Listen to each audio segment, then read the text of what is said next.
da sua posição, se você quiser tirar o princípio da razoabilidade, como ele foi tirado do direito norte-americano, da cláusula do devido processo legal, você poderia dizer que no Brasil, o princípio da razoabilidade tem fundamento, ele é implicitamente consagrado aonde? Na cláusula constitucional que consagra o devido processo legal.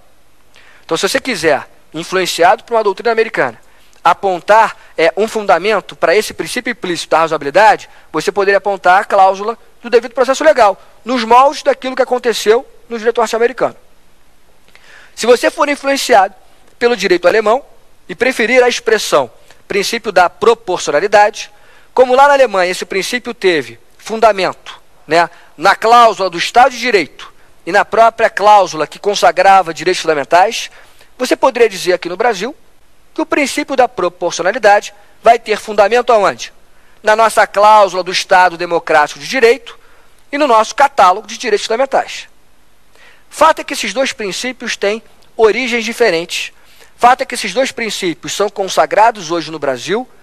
Você pode extrair fundamentos diferentes, como a gente acabou de ver, para esses dois princípios, mas existe uma controvérsia enorme hoje se esses dois princípios seriam ou não fungíveis, se eles seriam ou não sinônimos. Alguns autores tratam os dois princípios como sinônimos. O professor Luiz Roberto Barroso, por exemplo, que trata muito bem dos princípios constitucionais, ele trata o princípio da razoabilidade como sinônimo do princípio da proporcionalidade. Há uma certa fungibilidade, vamos dizer assim, na doutrina do Luiz Roberto Barroso, entre os dois princípios. O professor Luiz Roberto Barroso aponta origens diferentes, razoabilidade, direito norte-americano, proporcionalidade, direito alemão, mas os dois princípios no Brasil, eles seriam tratados de maneira fungível. Outros autores preferem fazer distinções, como, por exemplo, Humberto Ávila.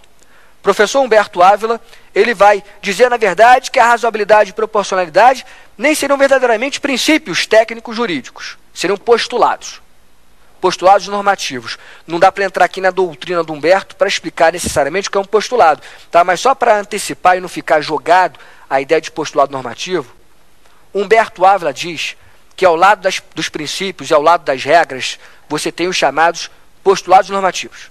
Ou seja, as normas se dividiriam em regras, princípios, como a gente já viu, e ele aponta uma terceira categoria, que são os chamados postulados normativos. Enquanto as regras e os princípios estabelecem condutas que devem ser adotadas, comportamentos, finalidades que devem ser alcançadas, enquanto as regras e princípios pedem a promoção de um estado de coisas, os chamados postulados normativos não vão pedir essa promoção de um estado de coisas. Os postulados normativos seriam, entre aspas, normas de segundo grau. Seriam normas de segundo grau porque seriam normas utilizáveis para a aplicação daquelas outras normas de primeiro grau, regras e princípios. A razoabilidade e a proporcionalidade, na visão do professor Humberto Ávila, não seriam princípios, seriam postulados por quê? Quando você, por exemplo, tem uma colisão de princípios, como a legalidade, como a gente já viu num determinado momento, numa determinada aula, legalidade versus moralidade, qual vai prevalecer? Você vai ter que fazer o quê? A ponderação de interesses. Para saber qual vai prevalecer, no caso concreto, você vai ter que chegar à conclusão de qual princípio deve ser aplicado naquele caso, a partir de critérios de razoabilidade, por exemplo. A razoabilidade vai nortear a tua ponderação. É mais razoável, nesse caso concreto, eu aplicar a legalidade ou é mais razoável eu aplicar o princípio da moralidade? Esses princípios estão em conflito. A razoabilidade vai ser um critério para você resolver esses conflitos entre princípios. Não seriam princípios autônomos, vai dizer Humberto Ávila. Seriam postulados, então, normativos ou normas de segundo grau. Mas isso é uma doutrina que merece um aprofundamento maior e não cabe aqui para a gente aprofundar nessa aula de hoje essa doutrina. Mas o que me importa é o seguinte, para o Humberto Ávila, ele não é o único, não existe fungibilidade entre razoabilidade e proporcionalidade. Para ele, a questão da razoabilidade não está ligada a uma ideia de meios e fins. Saber se o meio é adequado a atingir o fim, saber se o meio é necessário para atingir o fim, ou saber se o meio é proporcional para aquele fim. A questão da razoabilidade se coloca como questão de congruência da medida adotada no caso concreto, como questão de equidade, como questão de vedação de excesso mesmo. E a proporcionalidade, no seu sentido técnico estrito, ela só se colocaria, na visão do professor, numa relação entre meios empregados e finalidades alcançadas. Só nessa relação entre meio e fim você colocaria proporcionalidade. Numa questão de razoabilidade, você olharia eventualmente para o caso concreto e diria se aquela norma, se aquela regra pode ser aplicada razoavelmente para aquele caso, se aquela norma é congruente, se aquela norma é equânime para aquele caso concreto. E tenta fazer, então, uma diferenciação técnica. Agora, olha só, eu vou ter que fazer uma opção para a aula de hoje, então. A minha opção é a seguinte. A partir do que a gente vê hoje no STF, o Supremo Tribunal Federal, ele tem tratado invariavelmente dessas questões usando os termos como se fossem fungíveis. Quando o STF é chamado a se manifestar num determinado problema ou em relação a uma determinada situação concreta, o STF geralmente usa os termos razoabilidade e proporcionalidade como se fungíveis fossem. Então, para a aula de hoje, pelo menos, eu vou tentar usar as expressões como se fossem sinônimas no final das contas, sabendo que existe uma controvérsia entre os conteúdos da razoabilidade e da proporcionalidade. Então, a gente vai adotar essa ideia que o STF vem consagrando, seriam princípios, entre aspas, fungíveis, e a diferença seria principalmente aonde? Na origem.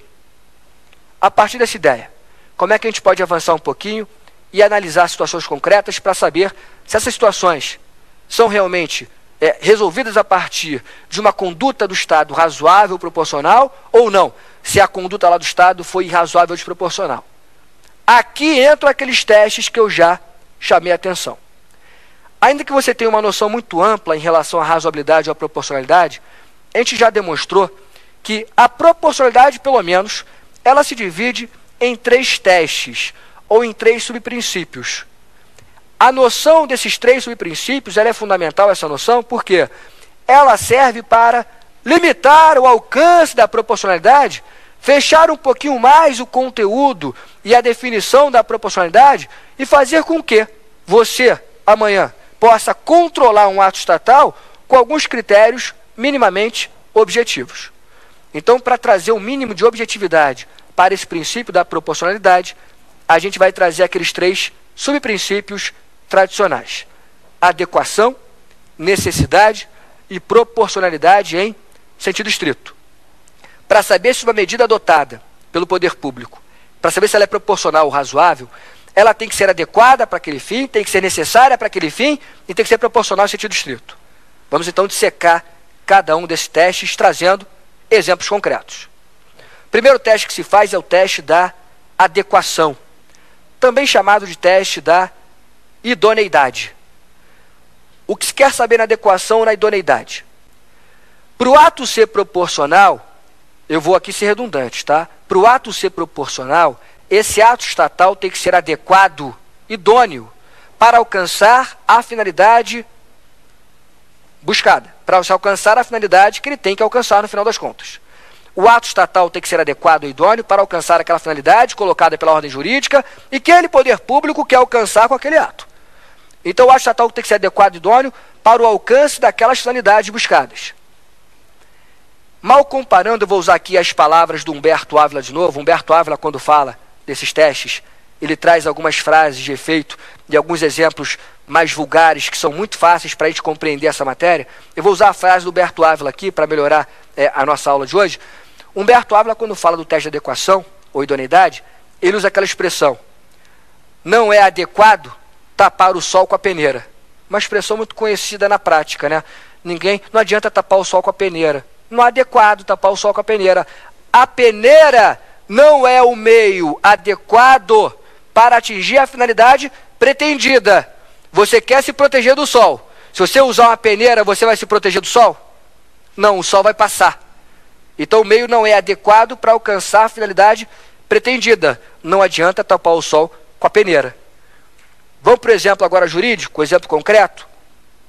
Exemplo concreto julgado pelo STF.